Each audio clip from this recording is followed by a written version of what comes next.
just to remind you, pushing back the start limit, so just to go forward, enjoy the short flight.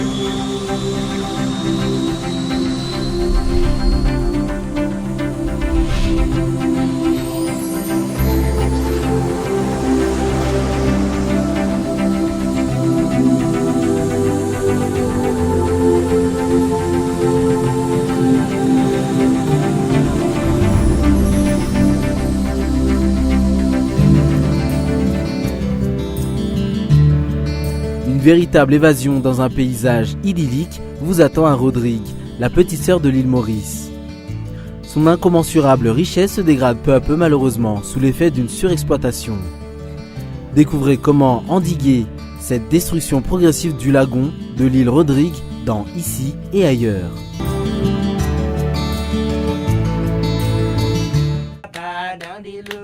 Ayomo pitisan, ayomo karazan, dans des lots, maman, dans des lots, papa, dans des lots. Donne-moi la main pour mon bateau, dans des lots. L'île Rodrigue, la plus petite et la plus récente de l'archipel des Mascareignes. Née voici il y a 2 millions d'années, cette île est un bijou de roches noires et de nature aride. Un royaume pour les chèvres et pour toute une flore endémique qui s'accroche à ses pentes en dépit d'un vent à décorner les bœufs. La Cendrillon des Mascareignes n'est ni très grande ni très peuplée. Elle compte 38 000 habitants et son territoire mesure à peine 18 km de long pour 7 km de large. Quant aux touristes, ils n'y sont pas nombreux, tant cette île est à l'écart des circuits traditionnels, autant de caractéristiques qui ont jusqu'ici préservé son âme et toute son authenticité.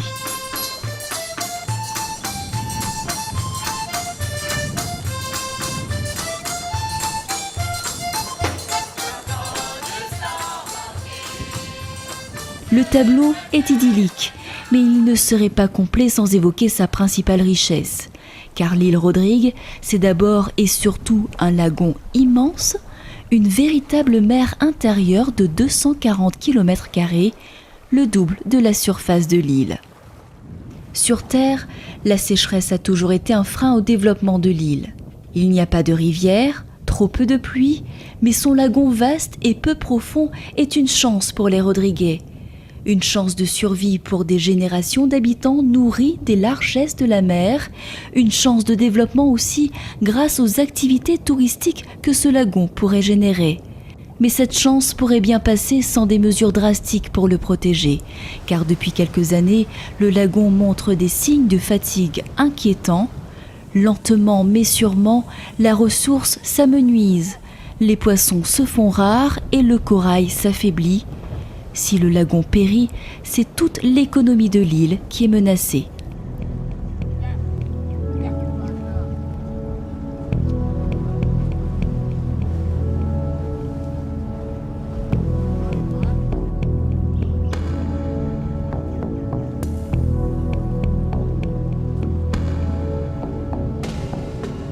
Pourtant, tout avait bien commencé. Dès l'origine, les premiers habitants, africains, malgaches puis créoles mauriciens, ont importé des méthodes de pêche qui ont très vite porté leurs fruits. Pendant des siècles, jusqu'au début des années 80, les casiers et longs filets de Seine assuraient une pêche miraculeuse. Plus qu'une tradition, la pêche à la Seine est un mode de vie à l'île Rodrigue. 7 mois dans l'année, de début mars à fin septembre, les pêcheurs font usage d'une technique efficace et bien rodée. La méthode consiste à déployer un filet qui peut atteindre 500 mètres de long sur 2 mètres de haut. Cette seine est soutenue par des dizaines de pêcheurs et retenue au sol grâce à des pieux enfoncés dans le platier. Elle forme ainsi un barrage quasi infranchissable. Le poisson est rabattu par un autre groupe de pêcheurs, avançant lentement sur des bateaux en frappant l'eau. On appelle cela le battage. À l'approche du banc, la Seine se referme en cercle, de plus en plus serré pour fermer une poche centrale où se concentrent des centaines de poissons, un piège redoutable. À ce moment-là, les prises étaient bonnes. Entre-temps, quand nous appelons la pêche, pendant ça, de l'année ailleurs, là, après 85, voilà, 86, jusqu'en 2009, de plus en plus les prises baissaient. Prises à baisser jusqu'à maintenant. Pour une ouverture, il y a 5-6 tonnes de poisson, parfois 2-3 tonnes. Et avant, le poisson était bien gros. On peut gagner 5-6 livres, 7 livres, 8 livres, c'est 1 000. Cordonnier, on peut gagner tant 2 livres bien de cordonnier. 40, tout ça là. Son capitaine, pareil. Mais actuellement, là, on va pas gagner un poisson de 2 000 livres. Presque 1 livre, 2 000 livres, 1 livre. La pêche intensive a fini par épuiser ce lagon qu'on croyait sans limite. D'autant qu'une autre forme de pêche traditionnelle met la ressource en danger, celle des pêcheuses d'ourites. Si quelques hommes la pratiquent, la pêche à l'ourite est en général une affaire de femmes. Ici, on les appelle les piqueuses d'ourites. Au risque de casser le corail, ces piqueuses marchent des kilomètres sur le platier à marée basse. Puis, elles fouillent le corail avec une longue tige d'acier pour déloger les poulpes de leurs trous. Un véritable massacre pour la flore sous-marine. Il n'y a pas si longtemps, ces piqueuses pouvaient ramener jusqu'à 10 kilos à chaque sortie. Aujourd'hui, les plus gros spécimens ont disparu, ont fui le lagon ou ont tout simplement été décimés. Désormais, on ne peut guère espérer plus de 4 ou 5 prises par sortie et leur poids dépasse rarement 1 livre. Une fois mises à sécher, elles pèseront moins encore. Ces prises seront vendues en vrac sur les débarcadères. 90% sont réservés aux grossistes qui les destinent au marché mauricien. Le reste se négocie au prix dérisoire de 40 roupies pour 1 livre, l'équivalent d'1 litre d'essence ou d'un demi-paquet de cigarettes.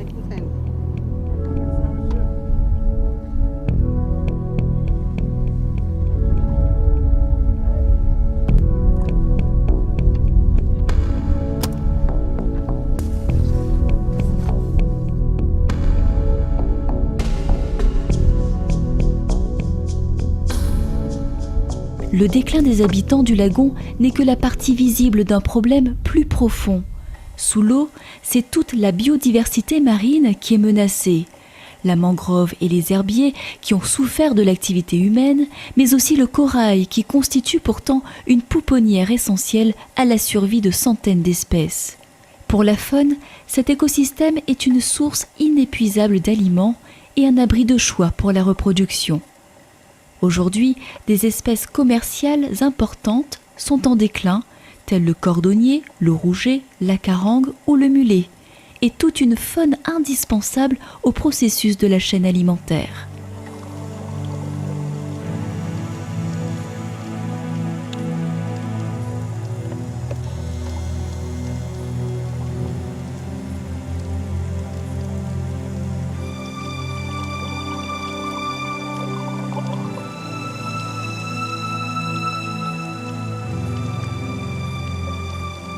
Bien sûr, le lagon n'est pas menacé d'une mort imminente.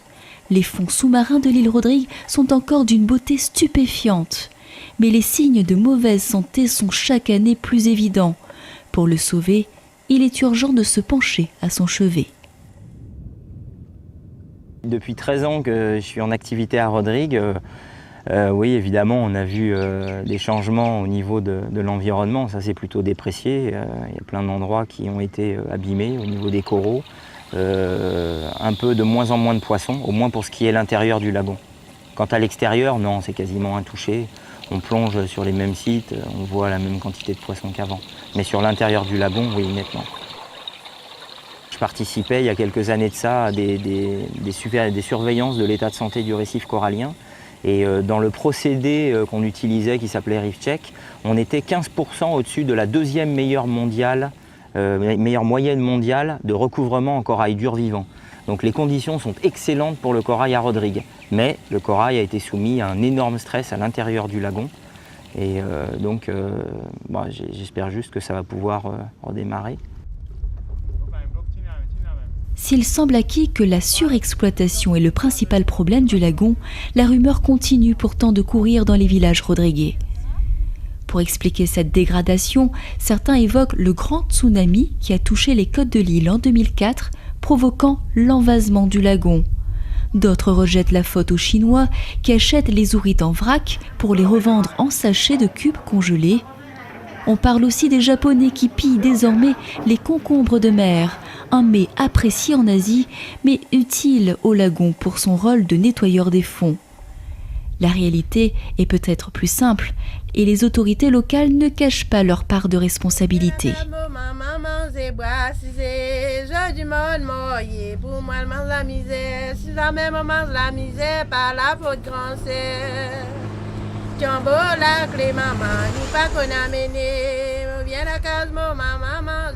Si Rodrigue appartient à l'île Maurice, elle jouit depuis 2002 d'un statut d'autonomie. C'est donc ici que se prennent les décisions les plus sensibles. L'une d'elles, récente, est particulièrement montrée du doigt. Pour en parler, nous avons rencontré l'un des personnages clés de Rodrigue. Véritable mémoire vivante de l'île, Ben Gontran est aussi un fin connaisseur de la vie politique locale. La mer n'a pas de secret pour lui, ce qui en fait un excellent commentateur des décisions touchant aux affaires maritimes. Le problème de la dilapidation du lagon, si vous voulez, tournement de corail, a débuté surtout avec l'allocation que le Premier ministre actuel a accordée aux pêcheurs, soi-disant pour les jours de mauvais temps, pour se faire bien voir. Donc il a trouvé moyen de payer une allocation aux pêcheurs pour les jours de mauvais temps. Cela a eu pour effet de quintupler le nombre de pêcheurs et des femmes surtout. Voilà comment il y a autant de femmes qui ont pris la mer pour bénéficier de cette allocation. Mais ce qui est plus comique, c'est qu'il y a des grandes pêches qui prennent les présences de ces femmes piqueuses d'ourites, mais sans tenir compte de leur prise. Même si on n'a rien. Présence, c'est tout ce qui compte. Le langage est fleuri, mais de nombreux pêcheurs professionnels partagent ce point de vue. Ces dernières années, beaucoup d'entre eux ont préféré raccrocher leur filet. C'est le cas de Francis Clair, un ancien pêcheur à la Seine, reconverti en skipper dans un club de plongée. J'ai fait ce changement puisque je trouve la mer, c'est pas vraiment le gagne-pain comme avant. C'est la mer, ça, au niveau poisson, au niveau huître, au niveau tout, c'est baissé. Il y a trop beaucoup de fraude de ça dans la mer, c'est comment c'est pas praticable. Si tu pars à haute mer, ça va. Mais si dans la lagon, c'est petit. Il y a beaucoup de PCR, il y a beaucoup de PCR, trop beaucoup de PCR maintenant. Dans chaque village, avant, il y a 10 bateaux, 15 bateaux. Maintenant, dans chaque village qu'il y en a, les petits bateaux qu'il y en a, c'est à peu près des 100, 150.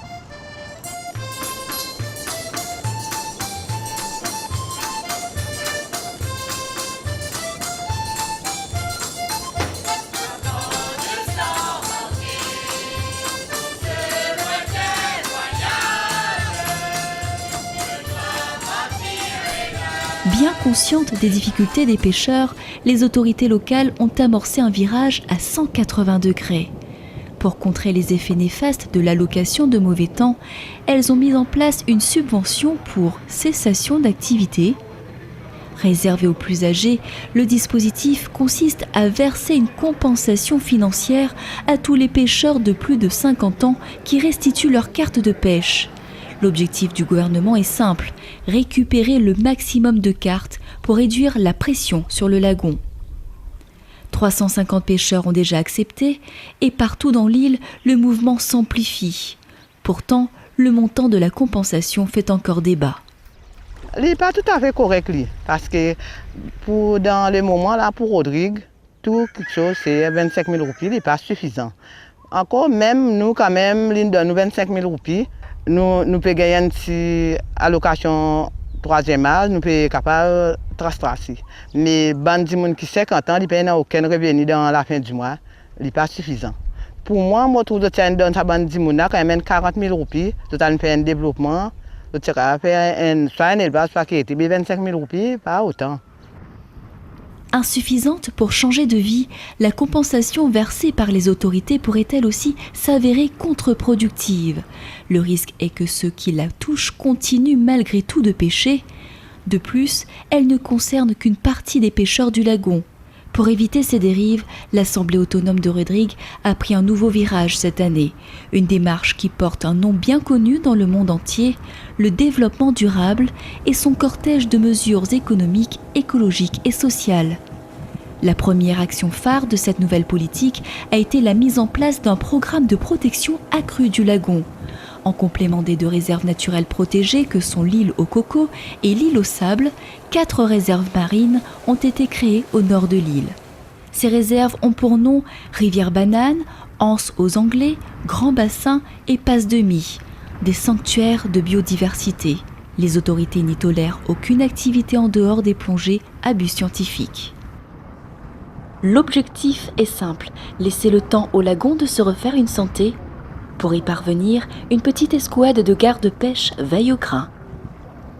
Le travail, c'est qu'il nous là pour surveiller toute bonne place, bon endroit qui nous décrété un réserve marine.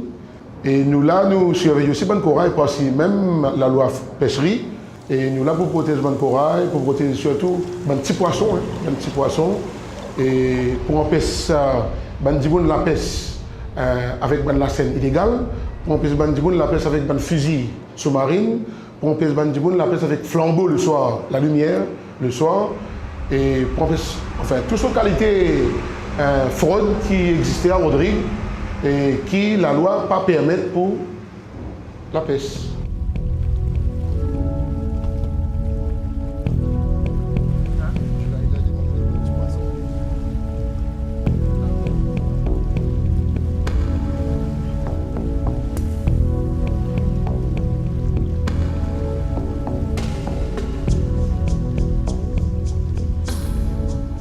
À l'origine de ces 4 réserves marines, on trouve l'ONG Scholz Rodrigue.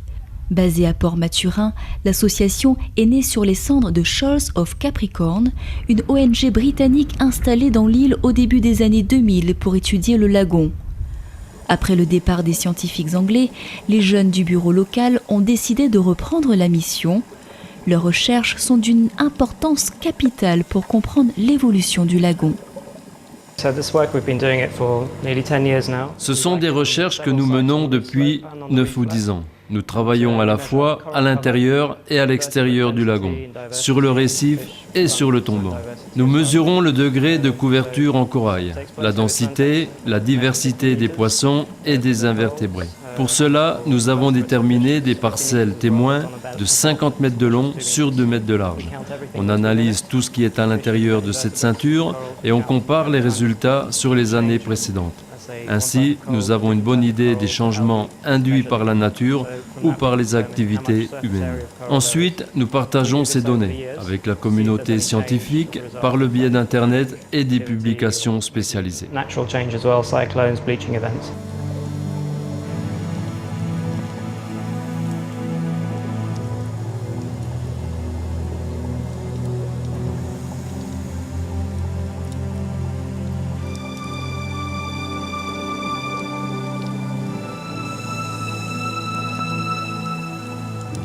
L'action de Scholz Rodrigue ne s'arrête pas à ses relevés scientifiques. L'ONG dirige aussi une vaste mission d'éducation à la biodiversité marine, cible privilégiée, le public scolaire. Ces élèves bénéficient du matériel pédagogique spécialement conçu par l'association. Entre les interventions au cœur des établissements scolaires et les sorties de terrain, les jeunes rodriguais apprennent à mieux comprendre leur environnement. Les séances de plongée sont naturellement très prisées des élèves.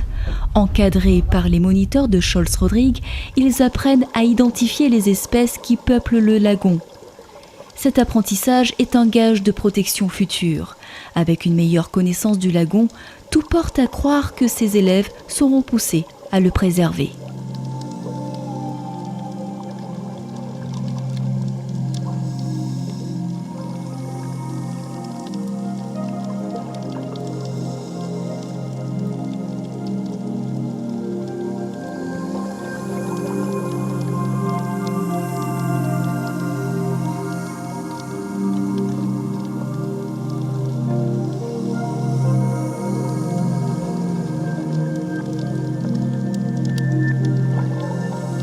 Ces séances d'éducation, la jeunesse n'est pas la seule à en profiter.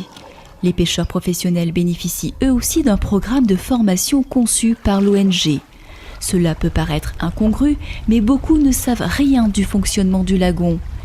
Ils ont appris le métier avec leurs aînés en observant les gestes transmis de génération en génération.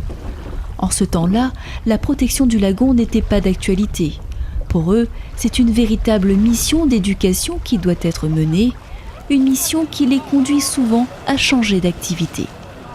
Après, comment, je sais pas, au début, c'est pas nager.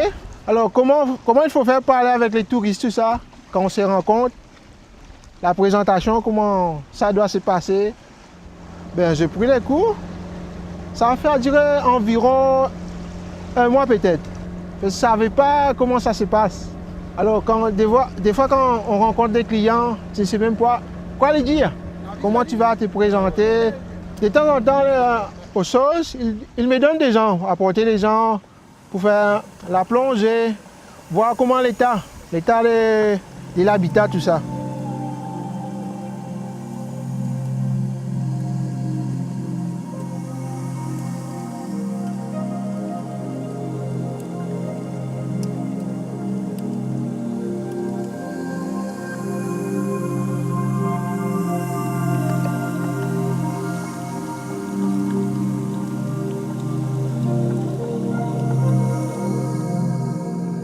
Nous avons différents corails à Rodrigue. Donc, un corail que nous retrouvons à Rodrigue, c'est les hard corals. Ça me cause tout connaît. Donc, déjà là, les durs. Et un corail, tout ça là, ça corail là, il grandit à partir de là. Là aussi, nous prenons un. Scholz Rodrigue a décidément plus d'une corde à son arc. L'ONG a été la première à parler de réserves marines à l'île Rodrigue. Elle a par la suite beaucoup œuvré pour que ces réserves voient effectivement le jour. Aujourd'hui, ses membres s'investissent aux côtés des populations dans un ambitieux projet de diversification. Le but, développer des activités alternatives pour les pêcheurs exclus du lagon. Des pêcheurs que la réserve marine a de fait privés de toute source de revenus.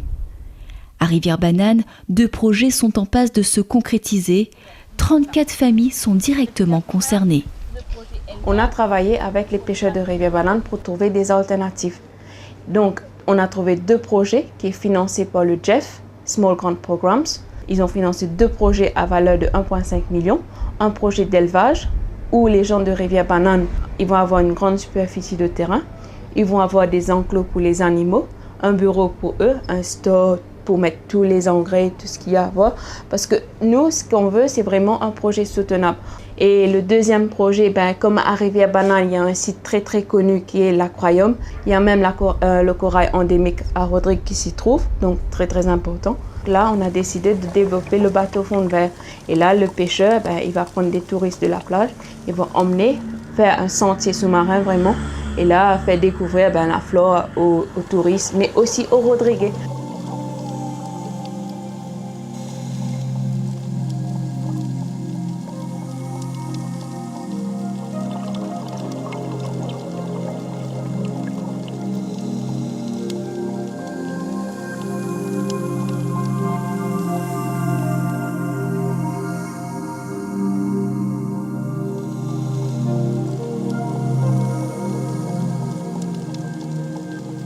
Le succès des réserves marines a donné des ailes au pouvoir rodriguais, au point que les projets estampillés développement durable se multiplient un peu partout dans l'île. Sur la côte sud-est, un projet de grande envergure a ainsi vu le jour l'an dernier, la création du South East Marine Protect Area, un immense parc marin de 43 km².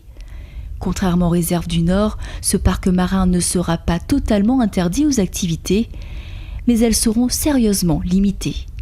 Actuellement, nous sommes en train d'acheter les instruments, les équipements nécessaires. Et bien, d'ici l'année prochaine, en janvier, février, on va commencer à installer des bouées. Donc, pour délimiter la zone parc marin.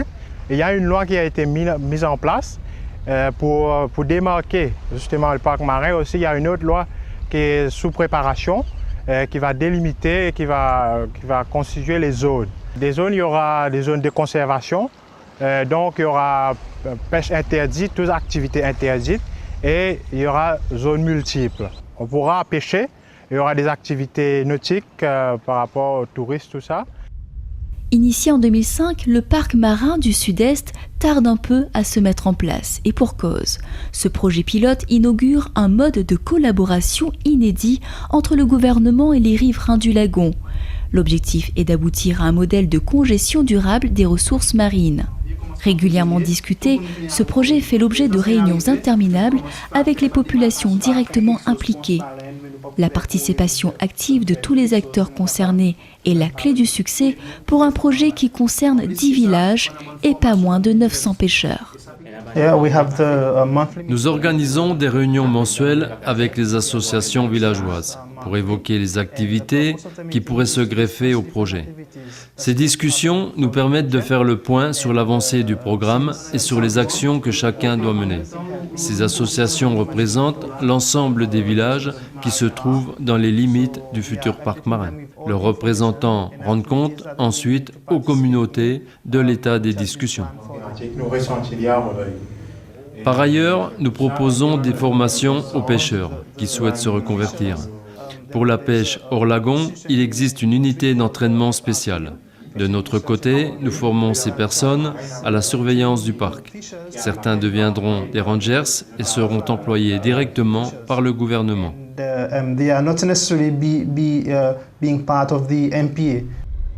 Désormais bien ancré dans les mentalités, le parc marin a les faveurs de toute la population. Les églises ont pris leur part dans cet effort de conscience et ont été d'efficaces relais sur le terrain des communautés. Les pêcheurs eux-mêmes n'ont jamais été opposés au projet. Conscients qu'il faut agir pour sauver le lagon, ils en sont même le principal moteur. Tout positif, mais ACA, pour ajouter sa positivité qui nous pêcheurs, nous pensons, les bisans, ensemble avec l'Assemblée régionale, mettre la main ensemble dans même l'esprit qui pêchait parce que pêcheurs déjà connaissent le lagon pénétré. Mais ACA, pour besoin un coup de main par l'autorité concernée, mais quand même, la pêche traditionnelle, bien rester. Avec, bien sûr, le parc marin peut venir pour besoin, la mer, pour besoin d'un contenu, besoin d'une capacité, disons, parce qu'il réduit, l'espace est réduit. Il est normal qu'il diminue un peu pêcheur. La nécessité de préserver le lagon n'est pas la seule raison qui a présidé la création d'une aire marine protégée. Pour les opérateurs touristiques de l'île Rodrigue, le parc marin est une chance de développement inespérée. Les prestataires d'activités n'attendent que cela pour se développer. Dans la foulée, c'est tout le vivier de petits et grands métiers de la mer qui devrait trouver un regain d'intérêt. Les charpentiers de marine, notamment, ont une carte à jouer. Ce chantier naval, ce chantier de charpenterie de marine, dirigé par notre ami Babi, charpentier de longue date, il s'inscrit bien dans la philosophie du parc marin, parce que le succès du parc marin, à mon goût, reposera sur les modes de vie alternatifs qu'on va proposer aux pêcheurs. Et un de ces modes de vie concerne la reconversion en écotourisme. Ils peuvent se reconvertir dans un domaine qu'ils maîtrisent, c'est-à-dire la voile. Donc ça va donner de l'emploi certainement à Babi, des unités qui plaisent aux pêcheurs, parce qu'il faut revaloriser la construction avec les matériaux locaux. Et tout ça va dans le sens d'un développement durable, je vais dire. L'essor d'activités respectueuses de l'environnement répond bien aux objectifs de développement durable affichés désormais par l'île Rodrigue. La promesse d'un lagon sain et bien vivant est un argument de poids pour les voyageurs du monde entier.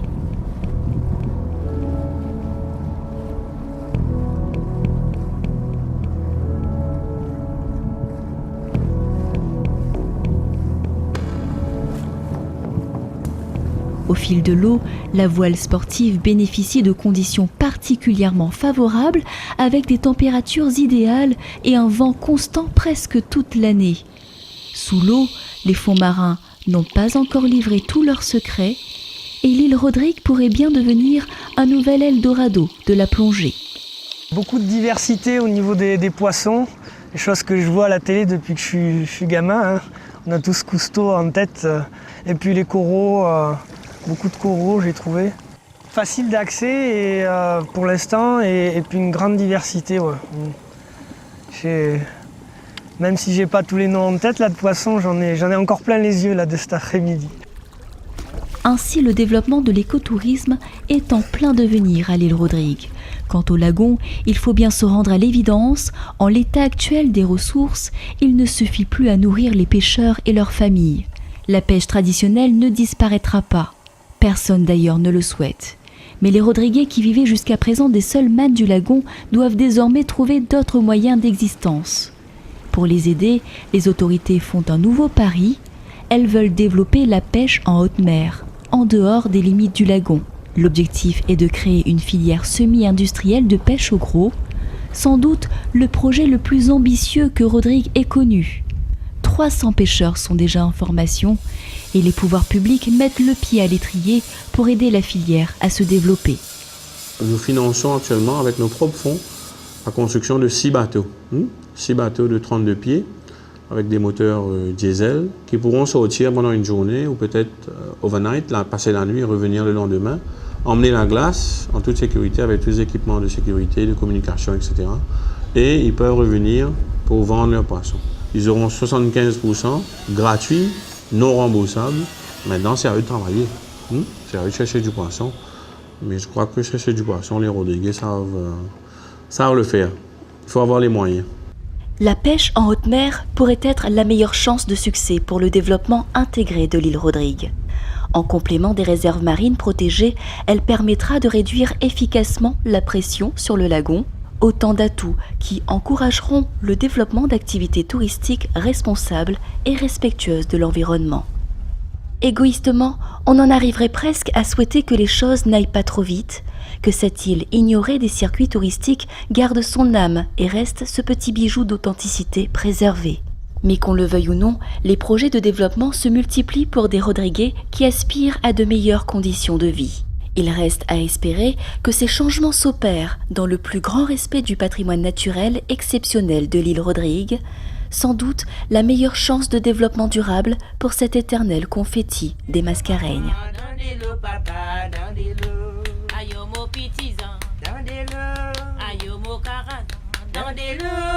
Dandez-le, maman, dandez-le, papa, dandez-le.